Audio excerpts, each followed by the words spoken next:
Good evening, everybody. I'm Julie Evans, Executive Director with Roots and Roads Community Hospice Foundation. So happy to have you all with us tonight. The Zoom format that we're in right now, everybody's muted, but if you're willing to let us see your lovely faces, you can use that little start-stop video icon in the bottom left.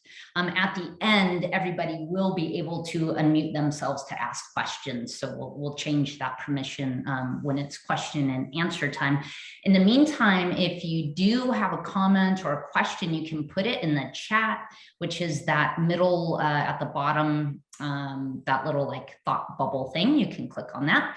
And then you can toggle between different views. If you want to just see David or Carla as they're speaking in that upper right view thing, you can click on that and you can do speaker view. Or if you want to see everyone who's on, you can click gallery view. So those are our, that's as tech savvy as I get people. So hopefully Jennifer is here and can help if anybody has issues, but those are kind of the basic different options you can do. Okay, Jen, next slide, please.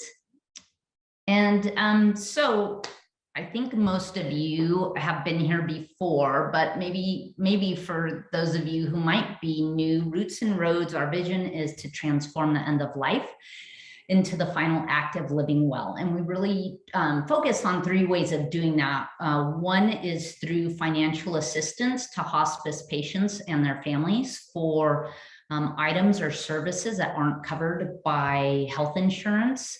And another way we do that is through education about end-of-life issues, such as why we are all gathered tonight. And we're so happy you're here. And then the third way we do that is, to a very much smaller degree, is through some grants for end-of-life care improvement projects. And so, for instance, right now, one of the things we're funding is non-pharmacologic interventions for patients with dementia who become agitated. So using things like weighted blankets and baby dolls and other things that aren't dependent on pharmaceuticals. And next slide, please. So just to look at some of the activities last year, we on average typically fund about 100 financial requests a year. And again, these are for families that, are lower income to begin with. And then obviously what happens is they can't work. Their primary caregiver is normally a family member, so they can't work. So that's where we're able to step in and help financially with things like housing, utilities, food, transportation, etc. We also do support a community bereavement program by providing workbooks, grief workbooks, and we also provide the 5 wishes, which is an advanced care directive that's very much in layperson's terms, easily understandable, but just kind of a nice starting place for folks to write down what their wishes are. And then we also support a program called We Honor Veterans, just sort of like one last thank you ceremony for the veterans who are on hospice service. And then of course, through our community education efforts, we last year reached about 1,000 individuals through this Zoom format, and we're going strong this year as well. And we'll talk more about what's coming up in the next, I think we're going to take a little time off in summer, but then we'll talk about what comes after this session. Next slide, please. It's David's turn. Oh, that's it. Okay, well, now it's my turn to be quiet. Thank you for being here. David Fife, our Director of Community Engagement. Take it away. Thanks so much, Julie. And actually, after Carla's presentation, we will have another session next month, and Julie will tell you all about that at the end. And then we will have a little break for July and August before we come back again. But tonight, it's all about dividing non-title property without dividing families. We are really grateful to have Carla Sutter with us tonight. She's the director of Arizona Healthcare Directives Registry for Health Current. And she's, as you can see from her bio, she has a master's in social work, and really her whole career has been about helping individuals and their loved ones make intentional adjustments to the aging process and dealing with serious illness. So she brings a wealth of experience to these conversations, whether we're talking about advanced directive documents or about tonight, how do we have meaningful conversations about those items and those values that we hold dear as families and loved ones. So Carla, thank you so much for being with us. And we're going to turn things over to you now. All right. Thank you so much. I'm just going to share the presentation from the beginning. All right. So again, thank you so much for having me. This is a topic that is really closely tied in many ways to the work that I'm doing now for the Arizona Healthcare Directives Registry, which is all about advanced care planning and advanced directives. Because similarly to that topic, this is really about making sure that we are having these conversations as family and friends before crisis occurs and before it's too late to be able to have these conversations. This presentation is not meant for financial or legal planning purposes. It's educational in nature. And so certainly before making any healthcare or legal decisions, you need to review those with your own advisors to determine the best fit for you. You can recognize that this is where I have to put that little caveat in there, that little disclaimer. I also want to add that to the intro that was read, because there's a couple of reasons that I think that this is a topic that I really love to speak to. One, I'm going to start with the professional first, is that I was a hospice social worker for many years back in Minnesota. And I will share that one of the things that I spent a lot of time counseling both clients and family members around was this topic. And I remember very clearly one evening when I was working with a family, the dad was very close to end of life. And his daughter shared with me that she was at peace with her father's passing, at peace with the dying process. But what she was most concerned about was what was going to happen afterwards and the intense emotional kind of uproar within the family around the items in the house. And it really struck me while he was in the other room and going through end of life, that this was for her such an emotionally charged issue, and her biggest fears were really realized then. I think the other reason that I'm speaking on this is I grew up in a family where we had conversations about everything.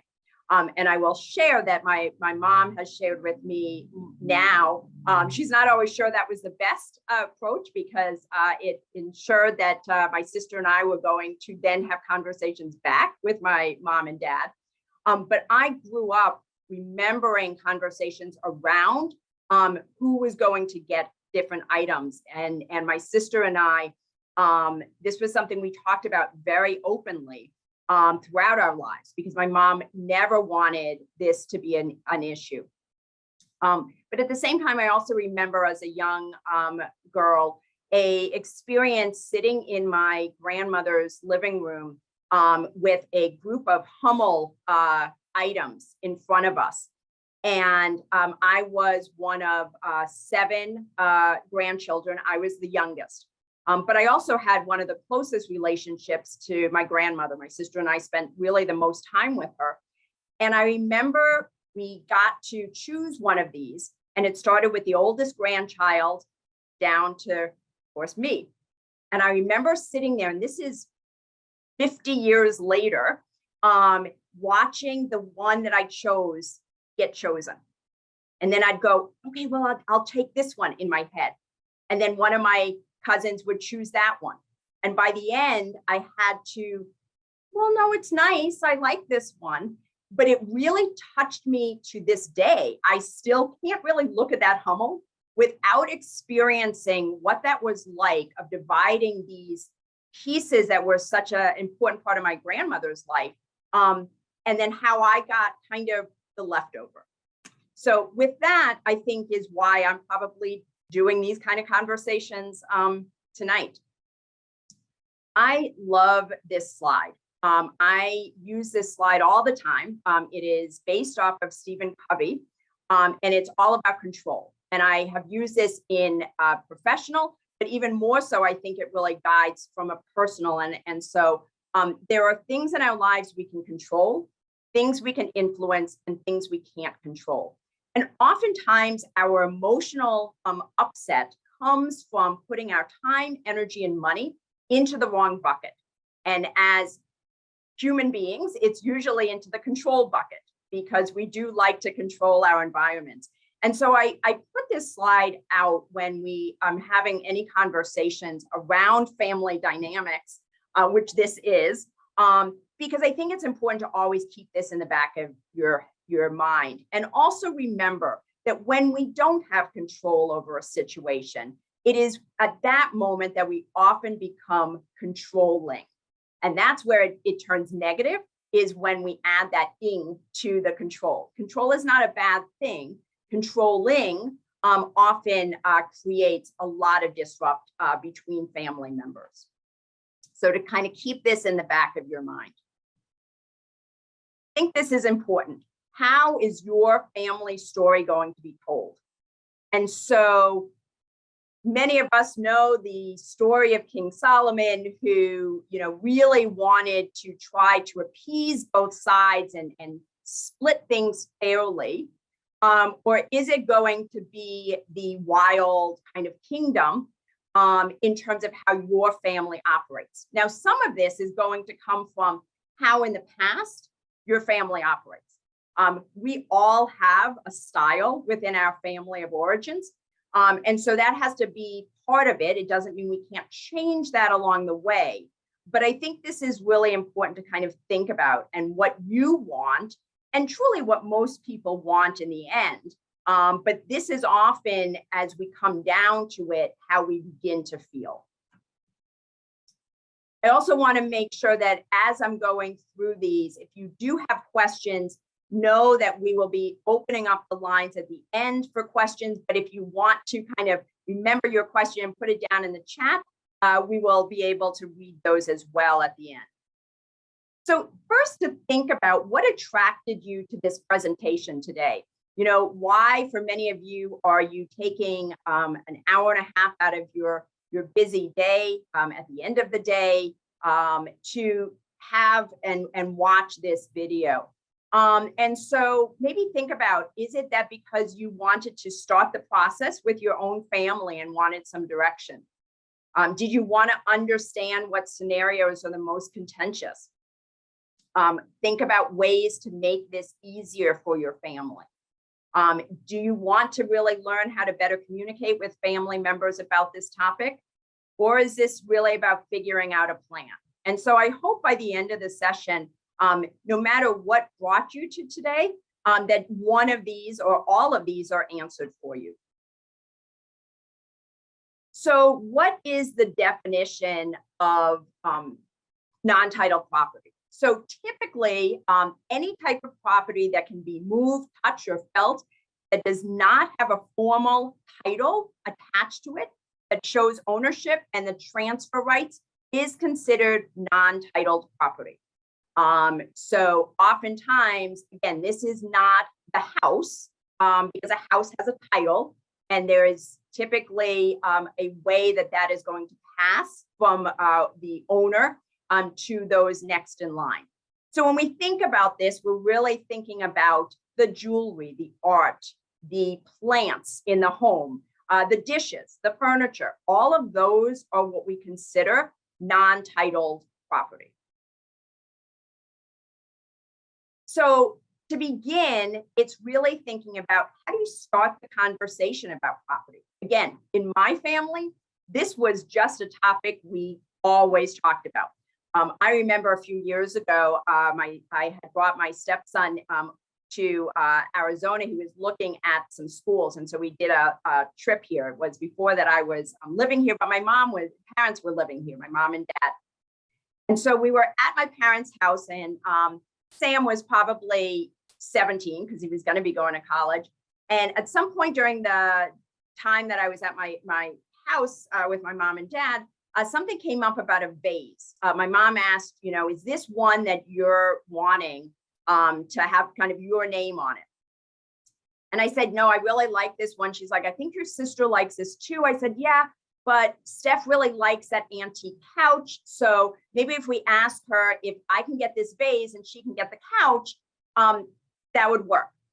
And I turn, and Sam looks as if he has seen a ghost, cannot understand this conversation at all. And later in private, he said, Carla, how could you be having this conversation about like this stuff and talking about your parents, dying and you getting this stuff? And I'm like, Sam, my family. This was my bonus child. So my stepson, he didn't grow up with this kind of thing in his own kind of family. And so for him, it was such a foreign situation. And it reminded me, one, that I was really lucky to be able to have those kind of conversations, but also for many families, that's not their experience.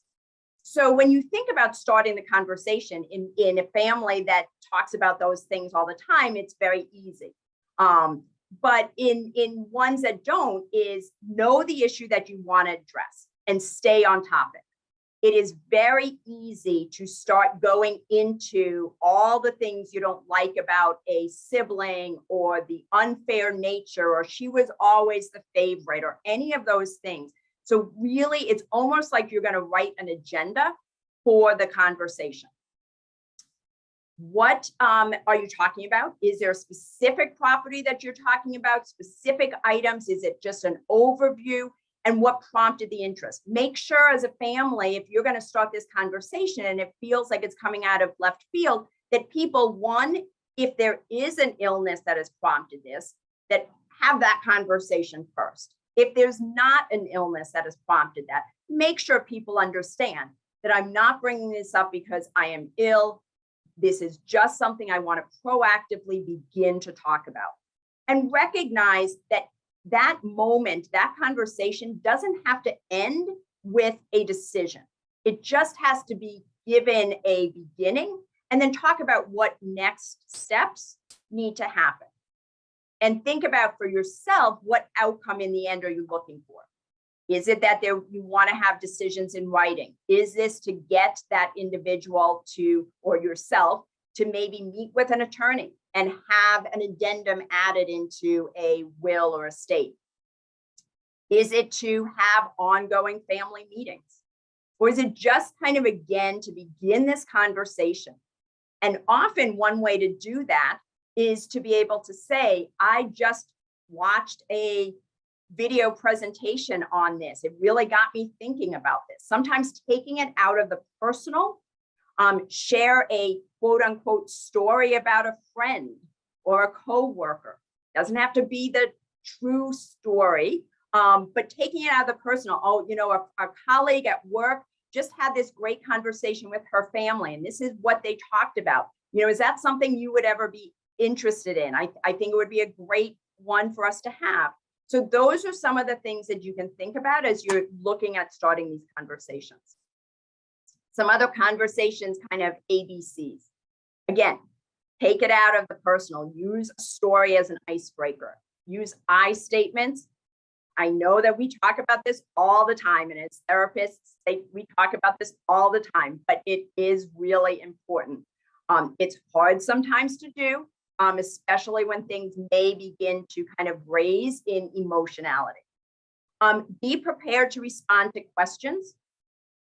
Be prepared to come back again for more discussion later, which is key. I think sometimes we put too much pressure on ourselves that every conversation has to end with a completion. And every conversation just has to end with a next step. Understand if you are firm in your talking points or if you're open to discussion. If you are saying in your mind, I have made a decision about how this is going to happen. Nothing anybody says is going to change my mind about this. That has to be upfront during the conversation, that I have made a decision. It is not going to necessarily be what everybody hopes for, but I am not open to kind of having a different way. I just needed to let you know that this is what it is. So if that is really how strong you're going to be about it, be upfront at the beginning and give people the opportunity to not think that they could use their energy and time to change the process or the approach. I'm a big believer in what I call the legacy of communication, and we all have that. Again, every family of origin has, quote, their way. I shared what my way is in my family of origin. I will tell you that was very different style than my husband's family of origin. They came from a small town in Minnesota. I came from the city of New York.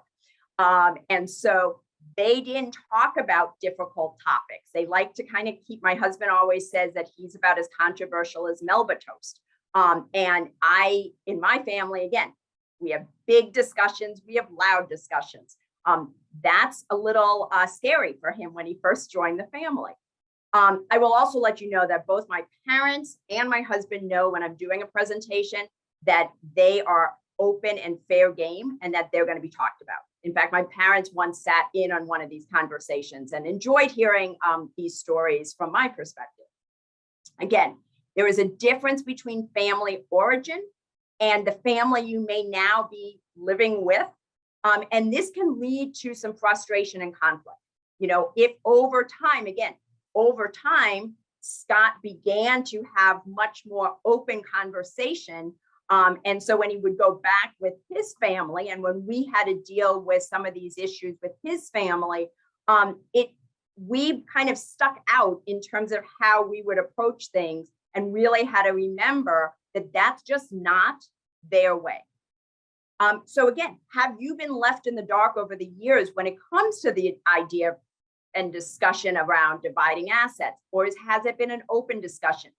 Has your family talked about things like, you know, end of life, difficult conversations? Do they talk about finances? Do they talk about any of those things that would give you a sense that there is an openness to this? How have past family discussions occurred? And if there was a difficult conversation, what was the outcome to that conversation? So again, recognize what the limitations may be. It doesn't mean you can't change the approach, but I would give fair warning to everybody involved that this is how you're going to be approaching it, and it may be different than what they have been accustomed to or comfortable with. Remember, who are the players? So again, think about how have items been passed down in past generations? Are you going to be changing something? In some families, there is no discussion. It goes from, you know, the parents to the oldest child, and they then decide what happens next. In my former marriage, in that family, again, everything was sent from one generation directly to the next. It didn't pass a generation. So when I was at Christmas one year and my ex-husband's great aunt, who we had a very close relationship to, gave me a gift. And when I opened it up, it was the coveted pearl and gold jewelry that she had gotten on a trip. And I thought to myself, oh boy, this isn't going to be a comfortable Christmas, because that wasn't supposed to jump generations and come to me as not in the family.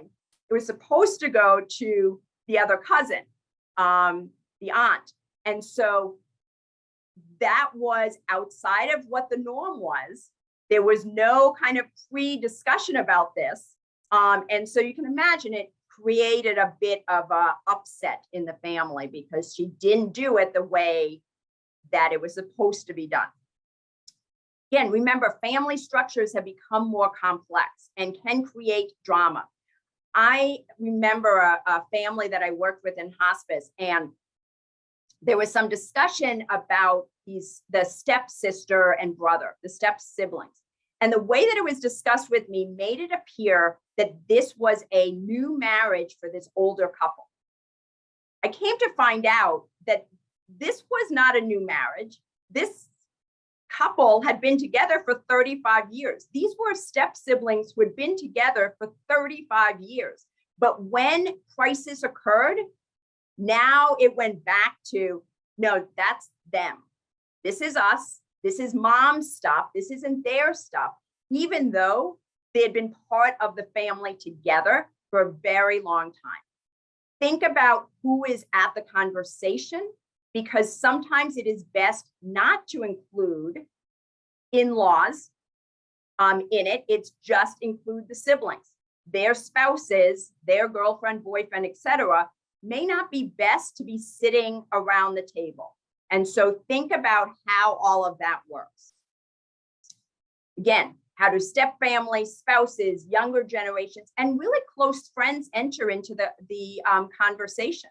You know, there's a lot of times that there's a friend of this individual or you that may be a closer person, and you may want to pass something to them and not to a family member. And again, you get to make that decision, but it can often create some additional issues because, again, people kind of come in close when it comes to this topic. The next is thinking about what is fair. And so we all have a different definition of what fair means. Does fair mean equal? Does fair mean equal financially? So that every item has a price, a financial price attached to it. And they should, when you put them in everybody's corner in front of them, it should all equal the same amount of money if you put it out on eBay. Is that what you and everybody thinks about what fair means? Is it the emotional equity? Every item has both a financial as well as an emotional connection to it. Is it equal number of items? It doesn't matter about the financial or emotional. If they get 5 items in front of them, I want 5 items in front of me. It doesn't matter that my 5 items add up to $2,000 more. I just want 5 items. So again, everybody has a different definition of fair. And again, equal number of meaningful items. There's a lot of times that, again, something that has really no value per se, what we often think of value in financial terms, but you remember something so kind of meaningful in terms of how it played a part in family lore, that how many people get to have each of those items. The other piece that you have to really think about is the timing of distribution. So is the distribution of these items going to be prior to your death or after a death? So my mom has this big belief that certain birthdays, you have to have a special gift. And those birthdays typically end in a 0. And so when I was turning, I think it was 50, there was a discussion. She wanted to know what I wanted. And honestly, what I wanted was a chair for outside that laid down, like, you know, just like a lounge chair. But she didn't think that was 50 worthy. Like that wasn't like I wanted it, but she didn't want that to be the 50-year birthday gift. I didn't want really anything else. So what I said to her is, you know that there is a ring that I love. It was a ring she doesn't wear anymore, but it has like a lot of meaning to me. I said, so if you would, I don't need anything new, but would you give that to me now? And then you can see and me enjoy it during this time. It was one I knew my sister did not want. And so she gave that ring to me for my 50th birthday. Again, it would have been something I would have gotten on her death, but she now got to enjoy knowing that I wear it and she gets to see me wear it and all of that. So there's times that there's some really nice ways to be able to distribute some of those things early on, so that people get to see you enjoy it, get to see it in your new space, you know, that person's space. So think about, when do you want to give these items out? This often, though, requires that if there is some disrupt in terms of who would get this item, oftentimes people don't want to distribute them prior, because that means they have to be in the fray. And it's much easier. And I've heard several families say, oh, I'm not talking about, when I'm dead, it doesn't matter. Let them fight it over, which is an easy way out. And I think most people say that flippantly and really don't mean that they want that fight. But it is easier to not have to be in the mix of it. And so oftentimes you put it one side. I go back to Aunt Janet, my husband's great aunt, who kind of, I think, in the end wanted the disrupt, because she kind of was always the person that everybody kind of picked on, I think. And I think this was her opportunity, through giving me this jewelry at this Christmas event, to kind of give them the proverbial, you know, what to, before she died. And I think she also knew that if she died, even if she had written it down, I was not going to get the jewelry. So really thinking about, from a timing perspective, what works for you emotionally and what you can handle, and also what you think in the end is going to happen to that items. Keeping the memories intact, no matter what process your family uses, it's always good to have family history attached to as many items as possible. And there's a variety of ways to do this. So, you know, share as a family the stories that may connect to these items. You can even do this through videotaping. You can do this through photo books. It's a great way to take pictures of items, particularly, we don't have the same space in many of our homes as our parents did to keep all of this stuff. And so even though it has meaning to us, we may not be able to take everything. But maybe what you can do is take photos and make some photo books and use descriptors next to those pictures. And honestly, a photo book of the 12-piece china set that you're never going to use takes up a lot less space, and you'll enjoy looking at that 12-piece china set much more, with a story attached to it. And that can also be shared among all the siblings, all the different people, so that everybody has that same story to enjoy.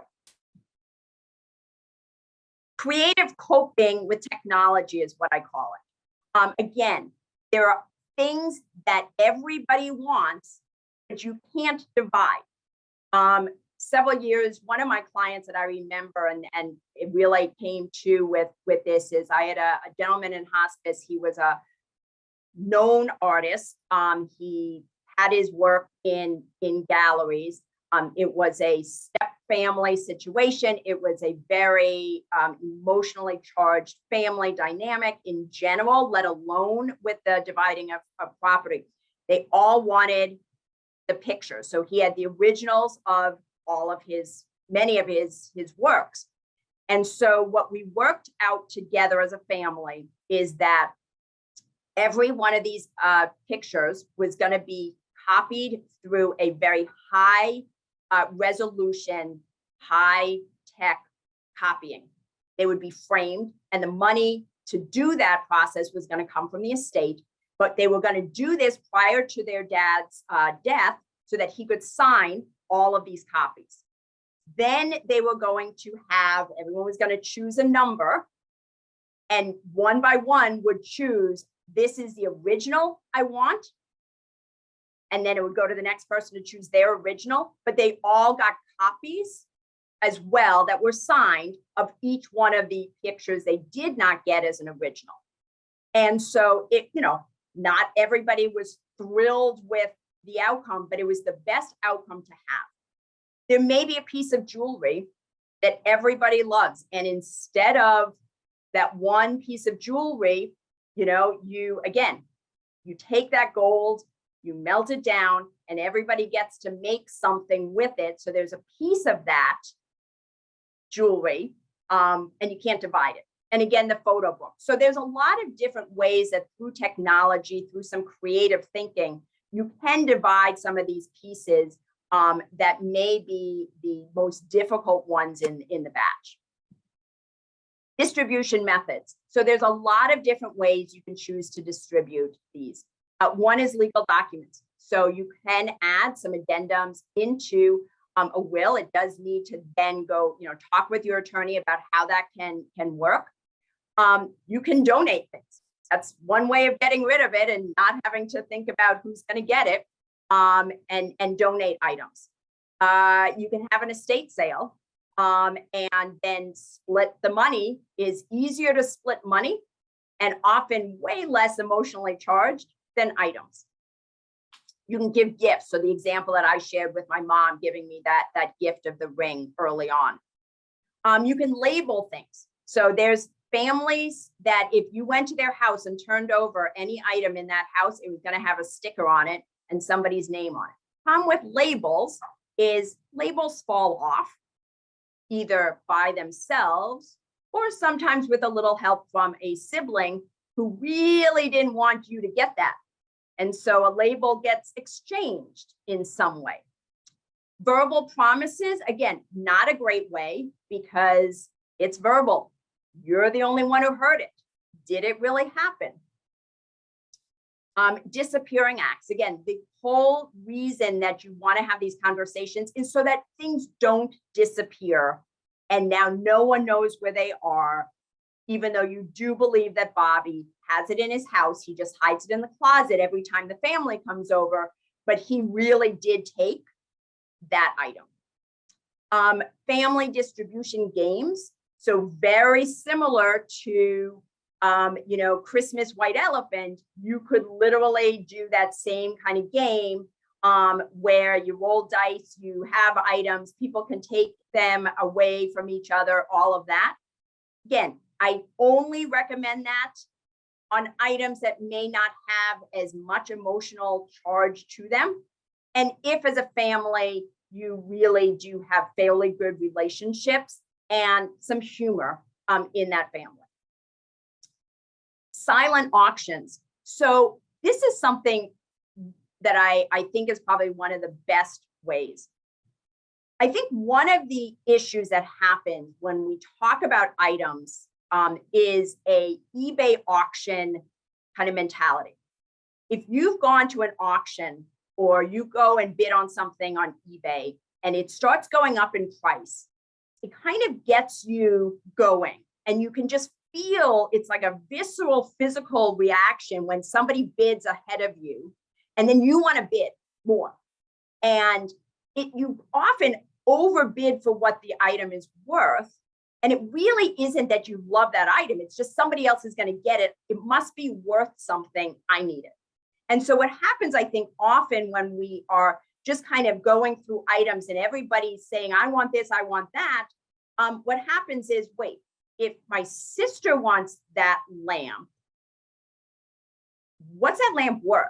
And why does she want it? And is she going to sell it? And I want it. And I'm a better daughter than she is. So that's why I think those kind of processes often create more issues. What I like to do is literally take the items that are up for division, write them on a list, and let everybody go to their own home, their own corner of the house, in their own time and space where other people are not around them, and let each of those individuals label what's their most important item, what's the number one item on that list for them. They can decide because it's the most expensive and I'm going to sell it. They can decide because it brings me the most joy when I look at it. I remember mom using it. I remember grandma using it. It doesn't matter what their reasoning is. It's their number one item, their number two item, their number three item. You then come back together as a family, and very rarely will anybody have the same number one item, because when you're off in your own space and you think about those items, everybody has their number one item. And if there is an item that two people have, you go to the next item, you put those items one side, and at the end, you write those items down again, and then everybody has to label those items. Everybody has, when there's no noise and other people involved, they can very easily think about what is the most important item to me for their own reasons. You can do a public auction, either giving it to the professional company to auction items off to others and then split the proceeds, or literally do a public auction as a family. Everybody gets their amount of play money or points, and then you're doing an auction where you're using your play money or your points to buy things, quote unquote. I also like the idea that if you have gifted something to somebody, that you have first right of refusal to get that item back. So if I've given my mom a vase, I get the first right of refusal. Do I want that vase back? Or was actually, I gave her that vase and it was actually, we gifted that vase and I never wanted it in my house again. No, let that other family members can choose that special vase. So again, those are some of the different ways to think about this idea of distribution. Managing conflict, again, most important is listen. Ask clarifying questions. Think about ways to problem solve as a together, to think about alternatives, and if needed, involve a professional, whether it's a legal mediator, whether it is a geriatric care manager, whether it is a social worker or a therapist, but sometimes you do need to involve others. And then really think about what happens to the relationships within the family after the distribution is done, and what impact will all of it have? When my husband's family, his dad died after his mom had died, and we had to go through this process. It was interesting because, as again, I shared, this wasn't anything they had ever talked about, and his family doesn't talk in the same way as ours did. And so there was some difficulty, and I was the in-law, and so even though this is what I do, no one kind of came to me and said, Carla, what was those great ideas you had for, I know you do this presentation. So they didn't really use my system. They used the oldest sibling to the youngest sibling. My husband's the youngest. And then the next to the next and so on. But before we had this kind of meeting, I was playing a Jewel song. And for some of you who know Jewel, she, some of her music is a little sappy, but the thing that this song came on and it just really hit that in the end, only kindness matters. And I took that and I had that as my mantra as we sat around this living room, that in the end, only kindness matters. And that really allowed, again, all of that, what was most important that I wanted, and my husband wanted to be able to sit down at Thanksgiving dinner in future years with these individuals, with these siblings we loved. And it really didn't matter. It was stuff. So as we kind of come towards the end of this, there's some additional resources. There's a book called The Boomer Burden, Dealing with Your Parents' Lifetime Accumulation of Items. ARP has a great thing called Tips for Dividing Assets and Estates Between Siblings that's on their website. And the University of Minnesota has a program called Who Gets Grandma's Yellow Pie Plate, based on a yellow pie plate that kind of started this author. And you can go to yellowpieplate.umn.edu, and there's podcasts, workbooks, and quizzes that as a family you can work through. So again, as I shared at the beginning, one of the reasons that this topic is close for me is that in my work that I do now around advanced care planning and advanced directives, which are documents that allow us to make decisions on our healthcare preferences when we may not be able to communicate those in the future. Again, I'm really focused on making sure that people have these conversations. So I'd like to share, because Arizona now has transitioned their advanced directive registry to Health Current, and this is the program that I direct. And so something to think about as you are doing your planning around your items in your home and with your family. I'm thinking about your healthcare directives. And so I want to share this very short video to explain a little bit more about the registry.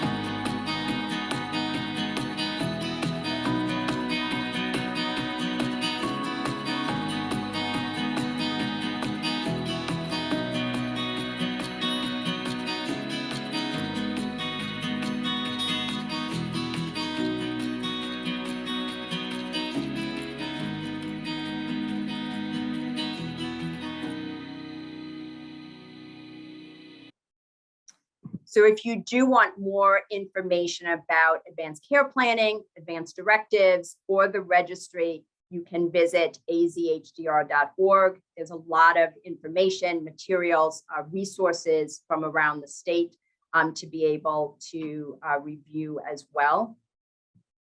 And so with that, I also want to share contact information that you can reach out and get in touch with me, or again, go to just in general.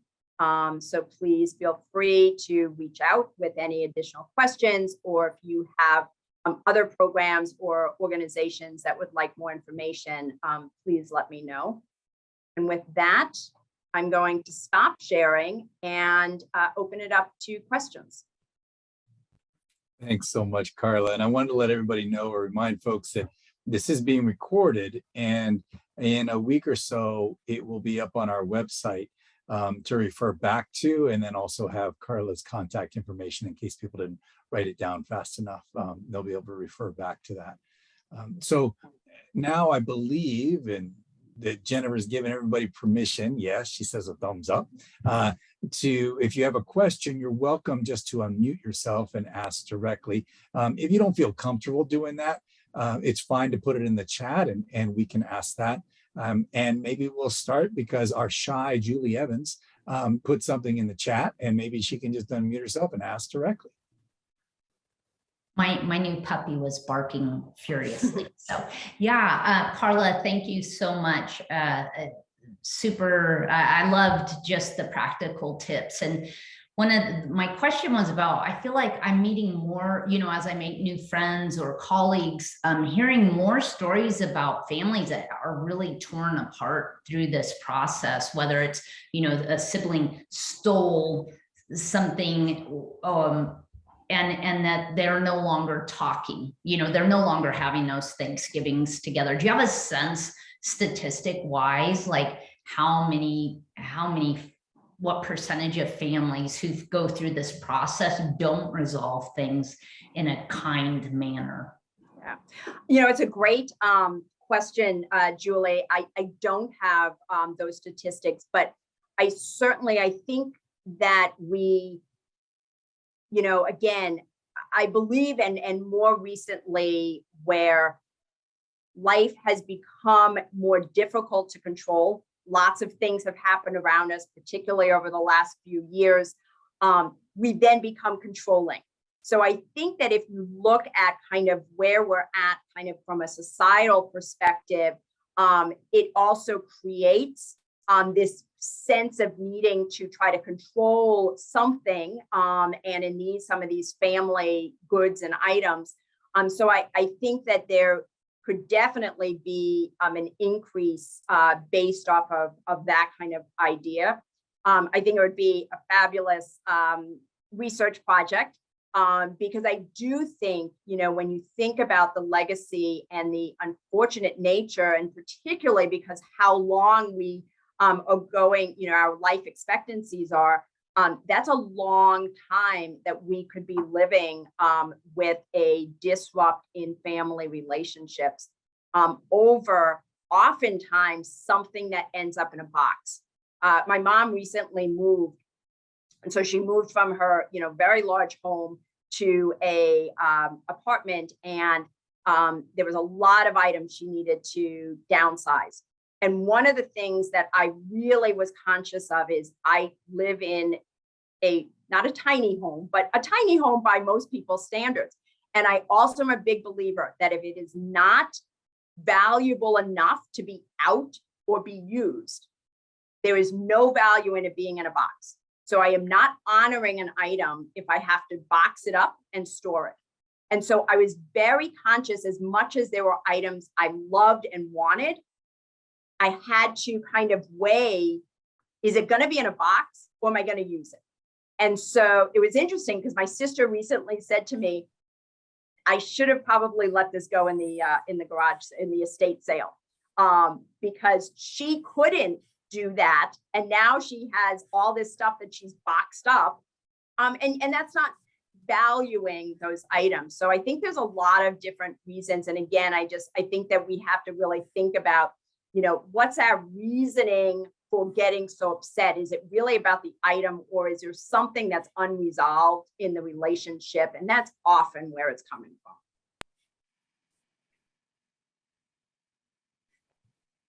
Ed? Yeah, I have a question. I'm not a lawyer, but it seems to me most wills have an executor. And wouldn't the executor have legal ability to make decisions on property like that? So I'm not a lawyer either, but again, the legal wills typically relate to finances. And oftentimes these items, the executor can be the one making those decisions, but very few, if you talk to most executors, they have enough issues to deal with these other items. They don't want to, and to deal with the one who is dividing stuff. So oftentimes they kind of say, I'm dealing with all of this other stuff. I'm dealing with the house. I'm dealing with the 401k, getting all the death certificates. I don't want to deal with this. So in the end, yes, they could put their foot down and do it, but that's why it also is better if you, again, have these conversations beforehand. Alan. Please, yeah. So I'm an avid watcher of Antique Roadshow, and we've been working with some people that do estate removal with neighbors and people through the hospice. And I'm sort of, my parents lived through the Depression, so I have a little bit of that hoarding left. But it's interesting now that a lot of things that people kept, like crystal and silver and china, and there's some funny ads on TV now where you don't want to be your parent, some jokes that are on TV. And now, and every once in a while, you get one of those clickbait things on your phone that says things that you shouldn't do anymore. And it's like having a break front with china and 57 different types of water glasses with gold edges on them. There is no market for those things now. A lot of the things, at least like that. Now, precious jewelry and paintings and art and things of that nature, there's still something there, but some of the things that we always thought, like when somebody got married, they got dishes and china and everyday china. I don't think that's happening anymore. And can you comment on that? Have you seen any changes in that? Just the opposite of what Julie was talking about. Yeah. So I think there's a couple of different on both sides. there definitely is a change in terms of the financial value of many of those items. And so what we used to think, oh, I would definitely want that because of the financial value of it. Now, you know, there's a whole idea of like brown furniture doesn't sell. And, you know, so antique furniture that we used to like, oh, no one gets to touch that. Now it's like, oh, I'm putting it out on the curb kind of thing. So part of it is going back to the idea of like, how do we define equity and is it still important to us? But part of it is also recognizing, I think some of the hardest things is to recognize that what we thought had the most value really doesn't. And does it change the item for us because now it's not valued from kind of a societal perspective? Or does it still hold that same value? So again, my mom had this quote unquote estate sale, even though, you know, she was still alive. And it was really interesting because she had some beautiful things that, you know, she didn't want to take anymore. My sister and I had only have so much of these beautiful things. And so we had them out at this estate sale that someone came in and did. And, you know, you look at some of the pricing of it, and I have to say, there were a few items that I'm like, I can't let somebody buy this for $3. Like it still has enough emotional connection to me that for $3, I'll find a place in my house. So it's interesting kind of how that interplays with each other and what it means in terms of the person like giving that to others, because it doesn't have that financial, or kind of, is it a burden to others?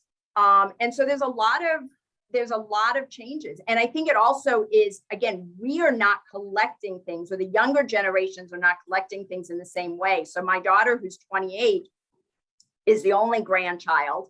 My dad passed away a few years ago. So all of these decisions were now with my mom. And there were several items, you know, I would take pictures of things and send them to my daughter. And she would be like, you know, it's great, but it's just not like, I'm not going to have it in my house. And she kind of has my belief that if it's going to be packed away, there's no value in it. And it was so interesting to kind of think about the things she wanted, you know, and what was meaningful to her. But again, she was only going to take so much because dishes to her don't mean anything. Like that, she's not thinking about having 12 people around a table. And if she is, she's fine with mixed matched stuff. It's very boho versus it having to be formal. So, and I think the piece is that the owner of that has to be okay with recognizing that it doesn't mean the same to other generations as it may have meant to them, that we live our lives differently. And that's sometimes also, Alan, what happens is, you know, the person who had that 12 set of china can't imagine that it doesn't, like no one wants it in the family. Right. I think that's often the biggest surprise is like, you know, people would say, well, I thought this was going to be the item everyone was going to fight on, and no one wants it. And now it kind of is, there's a sadness of the fact that like no one wants my items. And so it's thinking about that too. You know, upon retirement, I wanted to clear the slate. It took me 30 years to clean out my garage. So it's almost like in preparation of knowing what's out there, since we talk about death and dying a lot, and talking to people with their advanced directives, I find it cleansing to go out there. And I think there's a book called Swedish Death Cleaning, where you're supposed to go out and clean your house like you're going to die in the next year and get rid of everything. And it's a freeing, almost like accepting death. It frees your mind and your body and your cares to be able to get rid of some of those things and say, I'm not attached to that, and everything will be fine. Yeah. Yeah. Very interesting. Ed? Yeah, I have another question, if I can ask one. The topic is, of course, separating non-titled property, but there seems to me another factor in the discussion, and that is the caregiver of the aging parent. I mean, in my family situation, my father was the executor of the estate for his parents, and his older sister was the caregiver for the last years of their life and devoted a lot of time and effort. So he decided to give all the assets to his sister, and that was his decision. And he was the executor, made that decision. So it seems to me a big factor in terms of the decisions on dividing is the non-tangible stuff, the non-property stuff, and the caregiving side.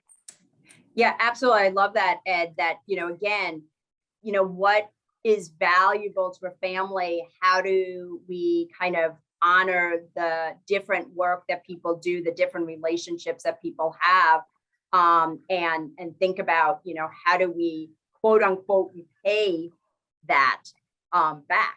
And so, what a generous kind of thought that, and really to honor that time that she spent, and not taking away from your dad's relationship, but recognizing the sacrifices that she made during that time. And not because other people in the family would maybe not have wanted to do that, but not everybody has the capability of being that level of caregiver, or financially or location wise to be able to do that. So I think that's great. Are there some questions in the chat, and Jennifer, I want to make sure that anyone who's not wanting to come on speaker, if there's some questions, but in the meantime, Jennifer, you have a question. Yeah, so my question is, how do you approach the subject with like a surviving spouse? So like my mother passed, and her husband, my stepfather, he's been in my life since I was little. But when that happened, there wasn't a plan. And we kind of just didn't want to be like vultures swooping in and stripping his home that he shared with my mother, by starting to like divide up her things. And so now, almost 17 years later, there's still stuff there. And we have a good relationship. I mean, I see him all the time and we spend holidays and birthdays and everything. But how do you broach that subject? Yeah, great question. I would, again, as I talked about, taking it out of the personal, you could share, that you just had a speaker come in and talk about this, and really got you thinking about his situation, and some items. What does he think about this? Is it something he thinks about as for himself? So I would just maybe start it by saying that you had this presentation, that you brought up some questions that you'd never thought about. Is it anything he thinks about, when at his passing? Are there things that he would want to make sure that you guys are honoring for him, and items? And it is a more difficult, and I mean, I really respect that, how you kind of did wait and recognize that it's very hard. I had a hospice client who once started to talk about all the things she needed to get rid of in the house. And she was going through the sheets, the towels, the this, the that. I want this person to have that, this person to have this. And I had to stop her and say, Mrs. Smith, your husband is going to survive you. He may need some towels and some sheets and some furniture. So maybe there's things, if there are things that at his passing or when he is not wanting these items, you talk together about who you would like these items to go to. But again, here was a situation where she was like all about getting rid of stuff, forgetting that there was still somebody who was going to be needing and wanting some of these items. So it is that kind of like balance between items that I'm sure that you still, if you close your eyes, you still think about of your moms, and kind of wonder, are they in this drawer? Are they in that drawer? Could I see them again? And so if you have that good relationship, you can also say to him, whatever you call him, This is an awkward conversation for me, and I haven't wanted to bring it up, but there are a couple of items of moms that I still think about. And can we talk about that and be open to that? I'm not sure if this is the right time. I don't want to bring things up that are uncomfortable, but it's really important to me that I have some conversation with you and just be honest in that way. And just to let you know that in the chat, Carla was from Carrie saying that this is just excellent information. As an end-of-life doula, I often support folks who have these conversations. It's important to have them sooner rather than later, really. Absolutely. And I just wanted to lift up too that you had talked about the importance of what the goal is of the conversation when you begin. I think about often with folks who are on hospice, that one of the tough conversations too is around caregiving and what the kind of situation is and what the loved one who is on hospice deserves or should have, or where they should be. And there can be a lot of contentious conversations that way. And beginning with, okay, can we find a shared goal? Can we, let's find something that we can agree on and not focus on all the things that we disagree. And I think about that with what you've been saying, is that so many of these items, even though they may have financial value, they also tell a family story. Mm-hmm. They are important to that long-term story that weaves people together in some ways. And so, what is that goal, or what is that understanding that we all have, rather than starting the conversation of, well, this is what I want, and this is what I, want, make sure that you do not get, is a hard place to be. But I'm wondering do you have an example of where a family has started out with a shared goal or understandings, and then it starts to go off the rails, and how you might bring it back? Do you have a story from your own experience? I can't think of one, although I'm sure after this session, I will think of many. But I do agree. One thing I will share is that over the years, I really do have a belief that families at their core, even if when you see them, there is a lot of disrupt, at their core, everybody has the best intention, maybe not for each other, but for the person that we're focused on. So, I've seen families where the siblings are never going to be connected. But even though they're coming at and have different ideas about what should happen for mom, they all want the best for mom.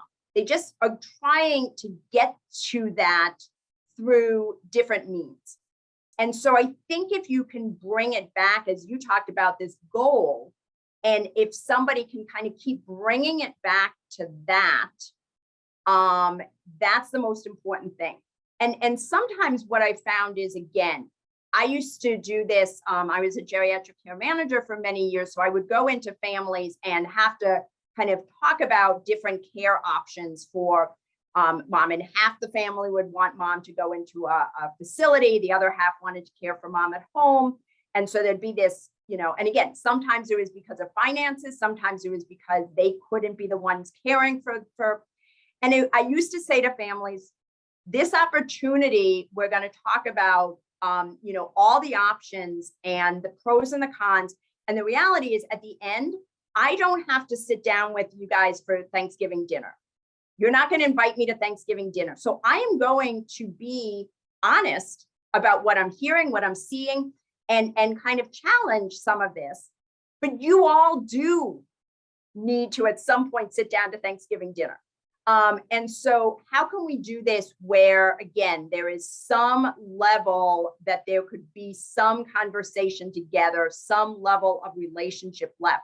And so I'm a big believer that if you start to feel like things are not able to be done on your own as a group, to bring somebody in, whether it is a mediator in that way, whether it is a faith leader, if that is important to you and you have somebody in your life, whether it is a if you're in hospice, whether it is the chaplain or social worker or somebody, to be that person who can be open and honest to say, you know, you're judging the different levels of caregiving as if there's a point system. And somebody who's giving mom a bath gets as many points as the person who is mowing her lawn and doing the grocery shopping. And so just being able to have some of those conversations and open those things up is sometimes important. So I'm always a big believer in bringing somebody else into the conversation and being open to that. Bringing it back, as you said, to what the goal is. I think there's often somebody who is more mindful of that. And again, knowing who the players are. You're not going to change, you know, what the dynamic has often been. And trying to remember that, you know, if the last time you and your siblings had to make a decision together was who was going to sit in the back of the station wagon and who was going to sit shotgun in the front. And that was the last time. Now, when you're coming together about mom's end of life or dividing these important family memories, it's not going to go easy. You don't have the memory of how that worked. You don't have shared kind of language around decision making that, you know, you do now with your own family who you spend your adult time with. And so reminding yourself that, again, there is not necessarily that this is you be honest about where the relationship is starting from before you're having this conversation, which again is, you know, I'm not going to say that everything was unicorns and roses with the division of stuff with my mom. There was a piece, it's an old samovar. It's a Russian samovar. It was passed down from my grandfather who came from Romania.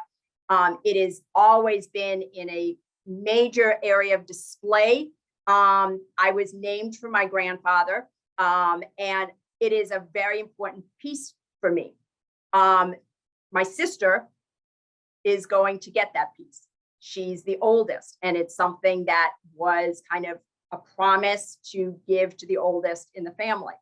I was very honest with my mom that this was very important to me,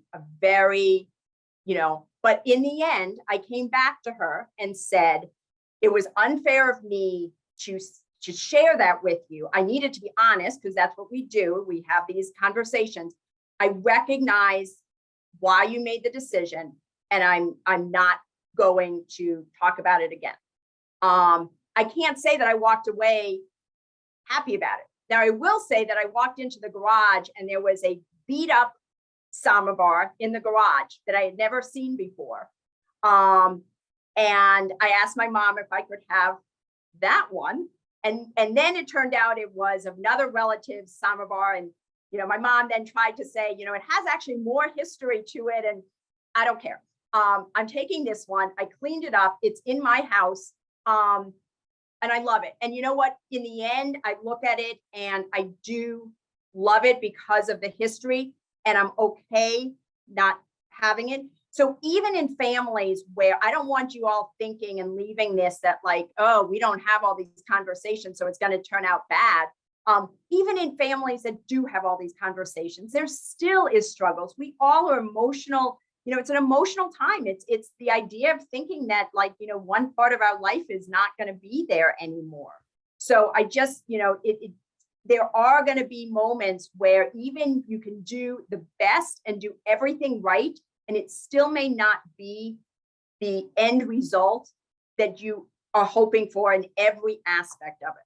So, Carla, I have to tell you, I grew up here in Tucson, Arizona, and I married into a Minnesota family like you. Now, we in Tucson are direct compared to Minnesotans, but I don't hold a candle to you compared to your directness being from New York. So I don't know how you did it with that Minnesota family. That must have been quite a transition for everybody.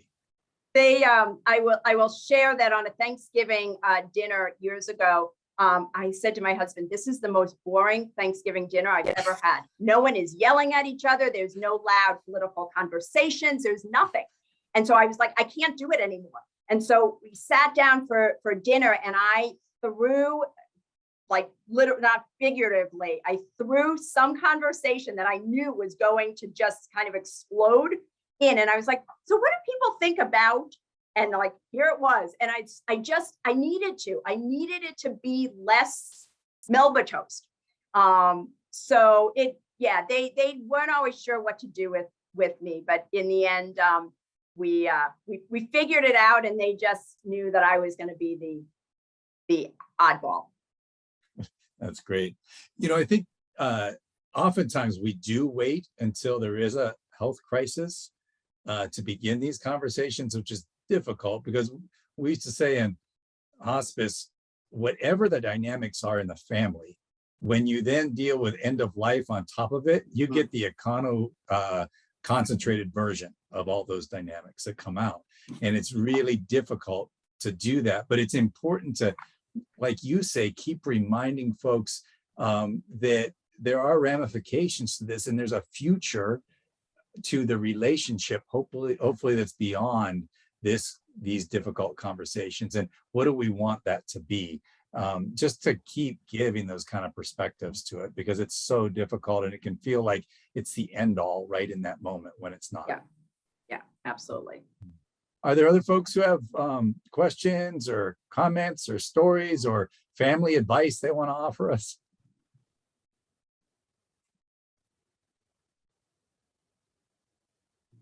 All right, Carla, this has been a lot and really great to begin. For some of us, it's just the beginning of thinking about the importance of these conversations and discussions. And then, like you say, usually it's not one conversation, it's many conversations. And it's important to begin thinking about that. I always tell people, start having the conversation with yourself. Imagine that. Answer those important questions for yourself before you begin dealing with everybody else in your family, because unless you got yourself figured out, it's going to be really hard to engage with everyone else that's going on. So thank you so much for this. Oh, we have some Rosie. Oh, can you unmute yourself or no? She's trying. Does she have permission, Jennifer? There we go. Okay. There we go. I just wanted to say that when my mother died, there's a hierarchy of family. And when she died, my aunt came, and she came solely for 2 paintings that my grandmother had done. And she said that she was taking those 2 paintings home. And we said, why? And she said, well, because they need to stay in family.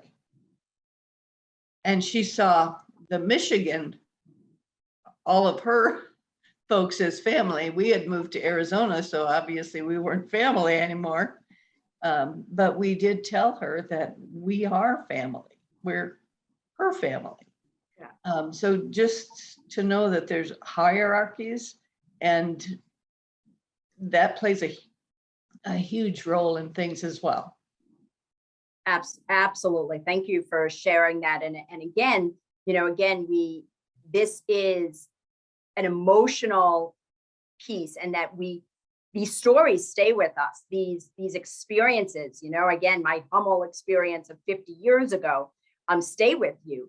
And that, yes, you really don't always expect where the difficulty is going to come from, because that's probably not as you were thinking about this, that all of a sudden this on from the side was going to come in.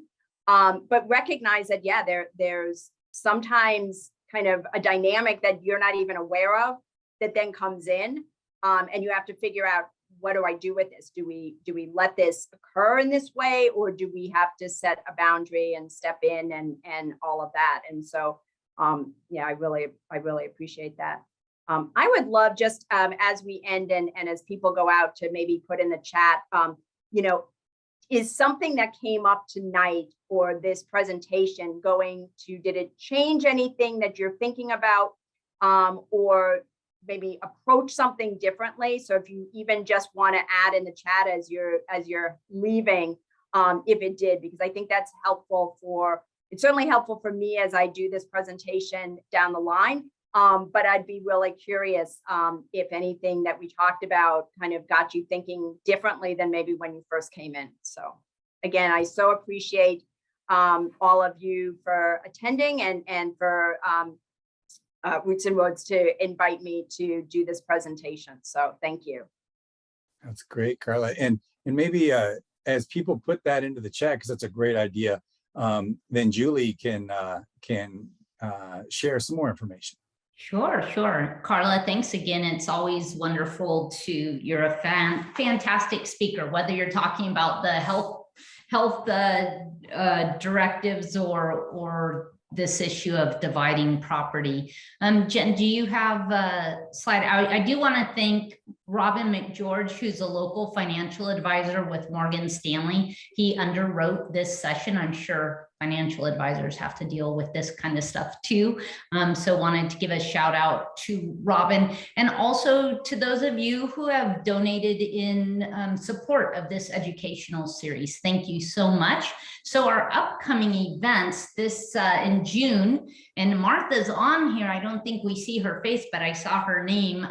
So Martha will be presenting about funeral planning rights and options. So that'll be Thursday, June 16th, again from 6 to 7 p.m. And then we'll take July and August off. And then when we come back in September, Jen, do we, Visibility Matters, PCOA, Pima Council on Aging, does a lovely presentation about the unique challenges for the LGBTQ community. And so we'll have that session. Do we know what October, and one of you want to share? Because I'm guessing. Yeah, so I'm sorry. Yeah, in October, Mary Frances O'Connor, professor of psychology at the University of Arizona, she just published a book called The Grieving Brain, and she's going to be presenting on that book. I highly recommend it. I'm reading it right now. It's fantastic. And she will share her research and findings and life experience with grief and bereavement. And so we highly encourage you all to join us. That's for October. And November, we don't have it quite firmed up yet. So I'm going to just leave it as a, just come back next month, and hopefully we'll have a little more information for you for November. Well, thank you. Sorry, I just wanted to share. So Visibility Matters registration is open now, so you can register for that September event. Fantastic, fantastic. Well, thank you again, Carla. Thanks to each of you for giving your time to join us tonight. We always enjoy learning from you and sharing together on this journey, right? So thank you, be well, and we look forward to seeing you in June. Have a great night, everybody.